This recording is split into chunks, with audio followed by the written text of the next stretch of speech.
نحمدہ ونصلی ونسلم علی رسولہ الکریم۔ روئے زمین پہ جتنے شہر ہیں، جتنے علاقے ہیں، ان سب میں افضل ترین دو شہر ہیں، مکہ مکرمہ اور مدینہ منورہ۔ پھر ان میں سے مکہ مکرمہ مدینہ منورہ سے افضل ہے، اور مکہ مکرمہ کے بہت زیادہ فضائل ہیں۔ پہلی فضیلت یہ ہے کہ مکہ مکرمہ میں ایک نماز پڑھنے پہ 1,00,000 کا ثواب ملتا ہے، اور یہ نماز کی خصوصیت نہیں ہے، ہر نیکی کا یہی حکم ہے کہ ایک نیکی پہ اللہ تبارک و تعالی 1,00,000 نیکیوں کا ثواب عطا فرماتے ہیں۔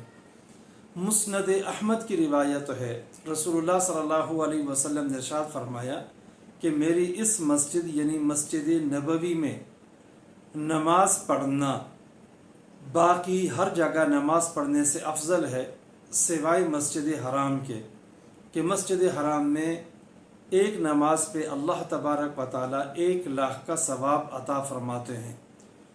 اور مسجد حرام سے مراد مکمل حدود حرم ہے، خاص وہ مسجد نہیں ہے جو بیت اللہ کے ارد گرد ہے، بلکہ پورا حرم مراد ہے، اور اس میں تقریباً پورا مکہ مکرمہ کا شہر آ جاتا ہے۔ اس سے معلوم ہوا کہ پورے مکہ میں کہیں بھی ایک نماز پڑھی جائے اس پہ اللہ تبارک و تعالیٰ 1,00,000 کا ثواب عطا فرماتے ہیں۔ دوسری فضیلت یہ ہے کہ مکہ مکرمہ مسلمانوں کے لیے حیات زندگی میں بھی قبلہ ہے، اور بعد ممات مرنے کے بعد بھی قبلہ ہے۔ زندگی میں قبلہ اس طرح ہے کہ تمام مسلمان پوری دنیا میں جہاں کہیں بھی نماز پڑھتے ہیں تو بیت اللہ اور خانہ کعبہ اور مکہ مکرمہ کی طرف رخ کر کے استقبال کر کے نماز پڑھتے ہیں۔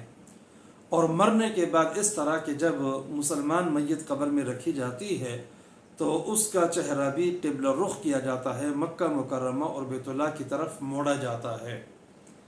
نمبر 3، مکہ مکرمہ آپ صلی اللہ علیہ وسلم کا مولد ہے، جائے پیدائش ہے۔ آپ صلی اللہ علیہ وسلم افضل الرسل ہیں اور خاتم الانبیاء ہیں، آپ کے بعد کوئی نبی آنے والا نہیں ہے۔ اللہ تبارک و تعالیٰ نے آپ کی ولادت کے لیے مکہ مکرمہ کا انتخاب کیا، یہ مکہ مکرمہ کی بہت بڑی فضیلت ہے اور خصوصیت ہے۔ نمبر 4، مکہ مکرمہ آپ صلی اللہ علیہ وسلم کا مسکن رہا۔ آپ صلی اللہ علیہ وسلم کا بچپن وہاں پہ گزرا، جوانی بھی، بوڑھاپے کی بھی زندگی وہاں پہ گزری۔ آپ صلی اللہ علیہ وسلم کی زندگی کے 3 ادوار ہیں۔ پہلا دور تو ہے 40 سال کی عمر تک، جس میں آپ کو نبوت نہیں دی گئی تھی۔ اس میں بچپن، نوجوانی، جوانی ساری کے ساری مکہ مکرمہ ہی گزری۔ پھر اس کے بعد دوسرا دور بنتا ہے آپ صلی اللہ علیہ وسلم کی بعثت، نبوت اور رسالت کا۔ اس میں 13 سال آپ صلی اللہ علیہ وسلم نے مکہ مکرمہ میں ہی گزارے، اور آخری 10 سال مدینہ منورہ میں گزارے۔ تو 13 سال آپ نے مکہ مکرمہ میں گزارے، اور مجموعی طور پر 53 سال آپ نے مکہ میں گزارے۔ اس طرح مکہ مکرمہ آپ کا مسکن ہے، اور آپ صلی اللہ علیہ وسلم ساری زندگی یہیں گزارنا چاہتے تھے، مگر مجبوراً آپ کو مکہ مکرمہ سے جانا پڑا۔ اور صحیح بخاری وغیرہ کی حدیث ہے، آپ صلی اللہ علیہ وسلم جب مجبور ہو کر ہجرت کر کے جا رہے تھے، تھوڑا آگے جا کر مکہ مکرمہ کی طرف واپس لوٹے، اور مکہ مکرمہ کو یوں مخاطب کرتے ہوئے ارشاد فرمایا، ما اطیبک من بلد واحبک الی ولولا ان قومی اخرجونی ما سکنت غیرک۔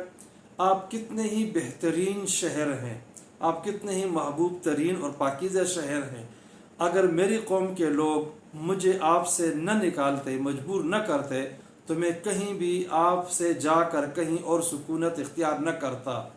اسی وجہ سے آپ صلی اللہ علیہ وسلم کا اصل مسکن مکہ مکرمہ ہی تھا۔ نمبر 5، مدینہ منورہ کی بھی فضیلت ہے، لیکن مدینہ منورہ کی فضیلت آپ صلی اللہ علیہ وسلم کے وجود مسعود، آپ کے ورود کے بعد شروع ہوتی ہے۔ چنانچہ آپ صلی اللہ علیہ وسلم کے آنے سے پہلے مدینہ کی کوئی فضیلت نہیں تھی، عام شہر تھا، اس کو یثرب کہا جاتا تھا، یہاں بیماریاں بہت زیادہ تھی، بخار اور مختلف امراض وباؤں کا بسیرا ہوتا تھا، لوگ بہت پریشان تھے۔ آپ صلی اللہ علیہ وسلم کے آنے کے بعد مدینہ کی فضیلت بڑھی اور یہ افضل ترین شہروں میں شمار ہونے لگا، اور پھر آپ صلی اللہ علیہ وسلم کا روضہ بھی وہاں پہ ہے، اس بنا پر مدینہ منورہ افضل ہے، لیکن پہلے سے اس کی کوئی فضیلت نہیں تھی۔ جبکہ مکہ مکرمہ کی فضیلت شروع سے ہی ہے، چنانچہ حضرت اسماعیل اور ان کی والدہ ہاجرہ مکہ میں ان کا ورود ہوا، اور پھر ان کے بعد قبیلہ بنو جرہم آیا، عمالقہ، اس طرح کے لوگ آئے اور مکہ مکرمہ آباد ہوا۔ اسی وقت سے وہاں اللہ تعالیٰ کا گھر موجود تھا، مسجد موجود تھی، اور بہت سارے انبیاء وہاں پہ آئے اور اللہ تعالیٰ کے گھر کی زیارت کی، اور ہر زمانے میں مکہ مکرمہ کو ایک بہت بڑی عظمت حاصل تھی، فضیلت حاصل تھی۔ تو مکہ مکرمہ کی فضیلت ابتدا سے ہے، شروع سے ہے، اس لیے مکہ مکرمہ مدینہ منورہ سے افضل ہے۔